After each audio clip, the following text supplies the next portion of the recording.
여러분, 가게에서 물건 살 때 현금으로 하시면 좀 빼드릴게요. 혹은 식당에서 계좌이체 되나요? 이런 말 한 번쯤은 다 들어보셨죠? 네, 바로 이 사소해 보이는 일상 속 한마디가 오늘 우리가 파헤쳐볼 이야기의 시작점입니다. 자, 그럼 이 질문 한번 던져볼까요? 흔히들 하는 이 현금 거래가 과연 현명한 절약일까요? 아니면 우리 가족 전체를 타겟으로 하는 세무조사의 신호탄이 될까요? 이 작은 선택 하나가 어떻게 극과 극의 결과를 만들어내는지 지금부터 두 가지 경로를 통해 생생하게 보여드리겠습니다. 자, 첫 번째 경로입니다. 바로 파멸을 부르는 지름길이죠. 많은 분들이 에이, 이 정도는 괜찮겠지 하고 무심코 발을 들여놓지만 그 끝은 정말 끔찍한 재앙으로 끝나는 경우가 많습니다. 실제 사례를 통해 그 위험이 얼마나 현실적인지 한번 들여다보죠. 모든 사건의 시작은 한 젊은 남성이 10억 원짜리 아파트를 사면서부터였습니다. 그런데 딱 봐도 나이에 비해 너무 큰 돈이잖아요. 당연히 국세청에서 가만히 있지 않죠. 아니, 이 돈 대체 어디서 난 겁니까? 하면서 자금 출처 조사가 시작된 겁니다. 이 타임라인을 보시면 와, 이게 어떻게 된 일인지 바로 감이 오실 거예요. 시작은 1년 반 전 아들 통장에 현금 2억 원이 뜬금없이 입금된 거였어요. 이게 그냥 작은 돌멩이인 줄 알았는데 이걸 포함해서 10억짜리 아파트를 덜컥 사니까 국세청 레이더에 딱 걸린 거죠. 조사관들이 이 돈에 꼬리를 물고 늘어지니까 결국 아버지의 옷가게에서 몰래 쓰던 바로 그 차명 계좌가 발견된 겁니다. 지난 5년간 숨겨왔던 10억 원의 매출 누락이 한순간에 전부 드러나 버린 거죠. 그 결과가 믿기시나요? 무려 9억 원입니다. 우리가 처음에 얘기했던 그 2, 3만 원짜리 옷 팔면서 현금으로 하면 좀 싸게 해드릴게요 했던 그 돈이 쌓이고 쌓여서 9억 원짜리 세금 폭탄이 되어 돌아온 거예요. 진짜 무서운 건 원래대로 신고했으면 3억도 안 냈을 세금인데 이걸 숨기려다가 가산세가 눈덩이처럼 불어서 3배가 넘는 재앙이 되어버린 겁니다. 자, 첫 번째 사례만 해도 정말 충격적인데 여기서 끝이 아닙니다. 더 최악의 사례가 있어요.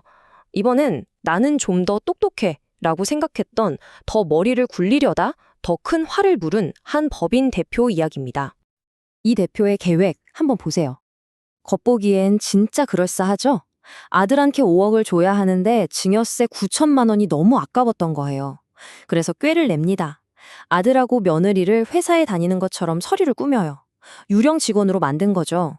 그리고 3년 동안 월급이라는 이름으로 3억을 주고 나머지 2억은 회사 돈을 현금으로 쓱 빼서 조용히 건넸죠.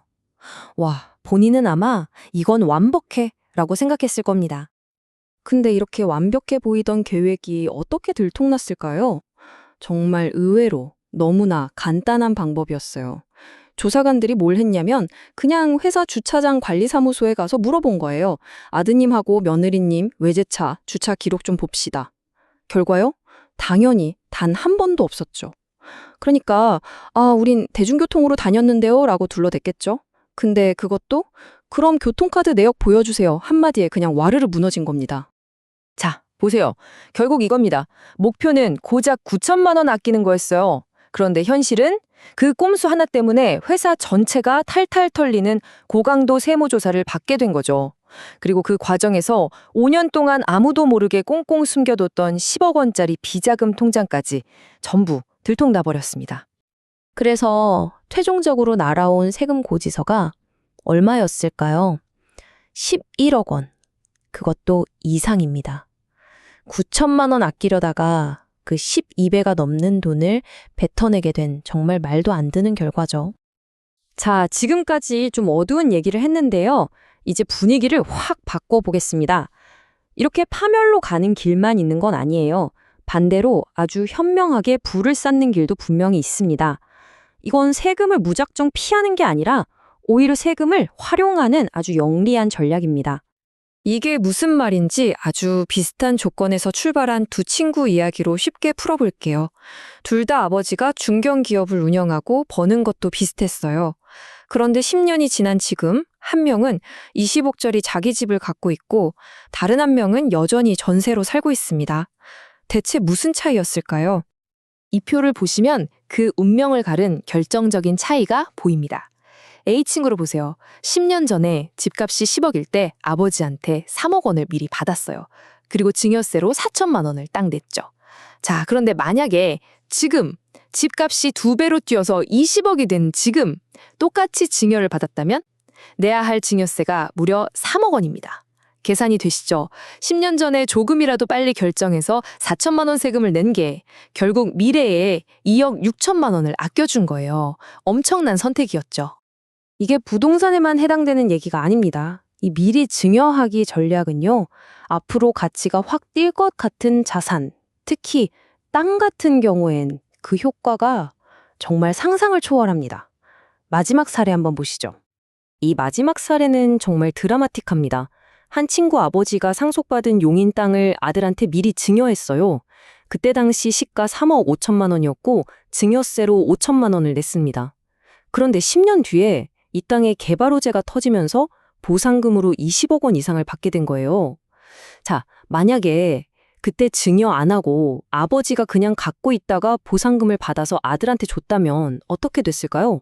아버지는 양도세 폭탄을 맞고 그 남은 돈을 아들에게 줄 때 또 4억 원이 넘는 증여세를 내야 했을 겁니다. 결국 10년 전에 낸 5천만 원이 미래에 3억 5천만 원 세금을 막아준 방패가 된 거죠. 5천만 원 투자해서 3억 5천만 원을 번 거나 마찬가지예요. 이거야말로 진짜 재테크 아닌가요? 자, 우리는 이제 완전히 다른 두 개의 길을 모두 살펴봤습니다. 하나는 파멸로 가는 위험한 지름길이었고, 다른 하나는 현명하게 부를 쌓는 길이었죠. 이제 어떤 길을 선택할지는 여러분의 몫입니다. 오늘 이야기의 핵심 다시 한번 정리해 드릴게요. 첫째, 이 정도는 괜찮아 하는 그 작은 현금 거래가 온 가족을 세무조사의 구렁텅이로 빠뜨릴 수 있다는 거. 둘째, 세금 아끼려다 붙는 가산세가 원래 세금보다 몇 배는 더 무섭다는 거. 그리고 가장 중요한 셋째, 진짜 절세는 세금을 안 내는 게 아니에요. 자산 가치가 폭등하기 전에 한 발 앞서서 미래 내는 겁니다.